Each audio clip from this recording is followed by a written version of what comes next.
Nim's Island by Wendy Orr. Chapter 13. Nim sang as she did her chores. She didn't know how Alex would beat the bad guys, but she knew she would. She did her charts and cleaned the hut, dusted, shook and swept, got new palm fronds to make Alex's bed, arranged seashells around the coconut pearl in her mother's picture. She weeded and watered the vegetable garden, ate 2 bananas and some peas for lunch, dug up 3 sweet potatoes, and picked a lettuce, an avocado, a tomato, and 3 handfuls of strawberries for later. Then she flopped into the pool for a rest and a bath. She and Fred watched the birds overhead. They were flying inland as if it were night. Something was wrong.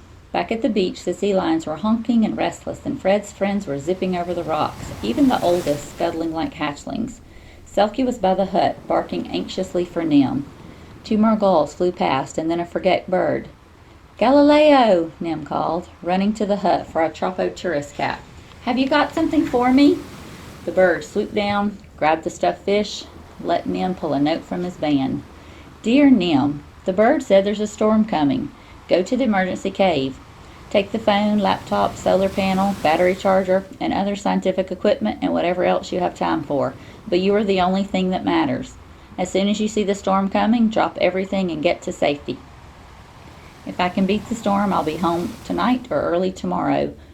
Love as much as a Jack loves a Nim. Jack."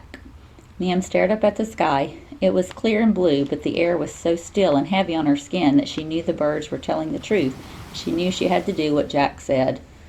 Nim didn't like the emergency cave, but it was better than storms. And it was much better than being on a boat in a storm, and much, much better than being on a boat in a storm when you don't know the storm is coming. "I've got to warn Alex," said Nim, and dialed the number. Alex answered on the second ring. "I've learned to sail and I'm on my way. I've just cast off from the Tropo tourist ship." "Get back on it," Nim begged. But a roar of engines drowned Alex's answer, and when the noise faded into the distance, Alex was saying, "I can see a dot where your island is. I should get there quickly. The captain told me there'd be some wind soon." "It's not a wind," Nim shouted. "It's a storm." And then the satellite dish on the Tropo tourist ship was too far away, and Alex's phone went dead. Nim dropped her phone into the wagon. She tucked the coconut pearl into her pocket and pulled down the satellite dish and solar panel. She loaded the picture of her mother and the flashlight, battery, charger, laptop, satellite dish into her wagon and tied the solar panel on top. Fred climbed on top of that and nearly tipped it all over. "Walking's good for you," Nim told him, lifting him down before he tipped it back the other way. "Meet us at the emergency cave," she called to Selkie. Chica would be safer on the sandy sea bottom off Turtle Beach, but sea lions can't stay underwater forever. Besides, if she couldn't have Jack, Nim wanted Selkie in a storm. At the hissing stone, she had to leave the wagon and carry everything over the black boulders to the cave. The laptop was heavy and she was afraid of dropping it. The solar panel dragged and caught its corners in cracks in the rocks, but in 4 trips, the whole load was safe in the cave. "Now stay there," she ordered Fred. Selkie had stopped to fish, but Nim blew the shell whistle twice to tell her where they were. The sea was still flat and calm. There wasn't a breath of wind. "I'll bet I'm moving all this stuff for nothing," Nim said crossly as she tugged the wagon back to the hut for the book and Jack's files of notes. They were heavy, and it took 6 trips to get them from the stones to the cave. "One more load," she thought. This time she grabbed her sleeping mat, water bottles, toothbrush, comb, clothes, and a barometer, throwing them into the wagon any old way because now she could see in the distance a whirl of dark air, black and yellow as a bruise, moving across the eastern sky. It was coming fast, faster than Fred after coconut. Nim dropped the wagon handle and flew across the grassland. The wind hit just as she reached the black rocks. It knocked her backward and whipped her hair. It tore at her eyes and ripped the breath out of her lungs. Selkie grunted encouragement. Fred skittered and Nim scrambled the rest of the way on her hands and knees. As she reached the mouth of the cave, the first lightning flashed, the first thunder boomed, and the rain came down like a surf wave on the rocks. Alex pulled her sails tight the way the instructor had shown her. The Tropo tourist ship disappeared. She was alone on the wide, empty ocean in a boat as small and frail as a bathtub toy. "I wish Nim was right and I was my hero," she thought. "But at least I can take notes about sailing. The gentle breeze, the interesting clouds." The interesting clouds came closer, fast. They were dark and swirling. The gentle breeze jumped to a full-force gale, and Alex felt like the hero in a legend who let the winds escape from the bag they were trapped in. That was when she remembered what she'd left her life jacket on the ship. "I'll tie myself to the mast," she said, but before she could reach it, the rain started. Like being in a car wash, Alex thought, without a car. The mast suddenly seemed a long way away, but just beside her was a metal ring with a rope through it. Alex yanked the rope free and tied one end to the ring and the other around her waist.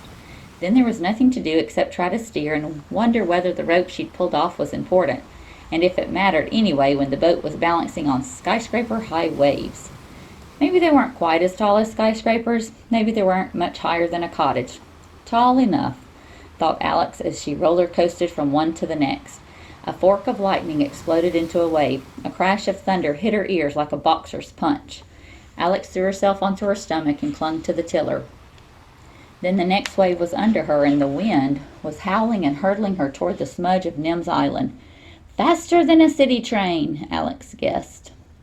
She couldn't decide whether that was a good thing or not, but she was beginning to understand how her hero felt when she sent him adventuring, terrified, thrilled, sure he was going to die, and so alive that he never wanted to stop. Crack! Her sails billowed like a balloon. The mast lifted and toppled off the boat. There was a sad flap of white, and her mast and sails sank out of sight. So now it's a rowboat, Alex decided. She pretended that she was her hero because he wouldn't mind that his computer and suitcase had washed overboard and were at the bottom of the ocean. He wouldn't even be scared when he saw that the mast had taken a chunk out of the bottom of the boat as a going-away present, and the sea was coming in to take its place. A hero would simply take off his hat and bail, so that's what Alex did. The problem was that even when she was being a hero, the waves were still monstrous, the rain still pouring, and the wind was still roaring. And each time they slammed across a wave, more of the wave came into the boat, and no matter how fast she bailed, less of it went out. The hole was getting bigger, and the bigger it got, the faster the water poured in, and the faster the water poured in, the bigger the hole got. And the bigger the hole got, the faster the boat sank, as if it were tired of being a boat and wanted to try being a submarine. And Alex was still tied firmly to it. "If I'd only been a brownie," she muttered, frantically trying to untie the pulled-tight rope, and learn to tie reef knots, or whatever kind of knot it is you can untie when you need to. She tried to undo the knot around her waist first, but when she pulled it so tight that she could hardly breathe, she gave up and worked on the other end. She tried with fingers and tried with teeth, spluttering and choking because now the knot was quite a long way underwater. "Which is where I'm going to be too," Alex thought, and even though she didn't much like being in the top bit of the ocean, she thought she'd like the bottom even less.